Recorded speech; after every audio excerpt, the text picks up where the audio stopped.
In today's video, I'm going to teach you how to change the decimal places in AutoCAD. If your measurements aren't displaying the way you expect, maybe you want more decimal places, or you need to switch from pure decimals to architectural or engineering formatting, this quick adjustment will get you there. You'll make the change using a simple command and one settings window, and it only takes a moment. Start by going to the command line in AutoCAD. Click in the command area if needed so it's active, then type unit and press enter.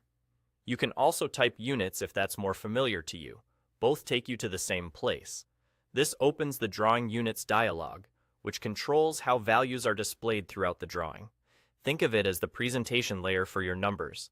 It doesn't change your geometry, it just changes how the numbers look when you read them. In this dialog, look for the section that lets you choose the unit format. Here, you can pick the display type that best fits your project. Decimal shows standard base 10 numbers, which is common for metric workflows or when you want clean decimal readouts. Engineering displays values in feet and decimal inches, which is popular in many civil and mechanical contexts. Architectural uses feet and fractional inches, which is typical for building plans and interior layouts. Fractional shows pure inches as fractions, useful when you're working with shop drawings or anything cut to fractional inch sizes. Choose the format that matches your standards or the expectations of your team or client. Next, set the precision. Precision defines how many decimal places you see, or how fine the increments appear, depending on the format you chose.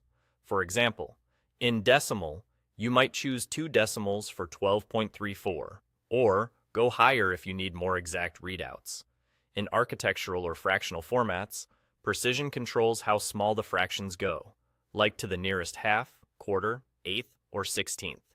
Keep in mind, this is about display. AutoCAD can store much more precision than you show, so increasing or decreasing this just changes what you see and how values are rounded when displayed. Once you've chosen the format and precision that suit your workflow, confirm the changes by closing the dialog. Your coordinates, measurements, and readouts will now reflect the new settings immediately. That's it. Type unit, choose your display type, set your precision, and you're done. Thanks for watching, and happy drafting.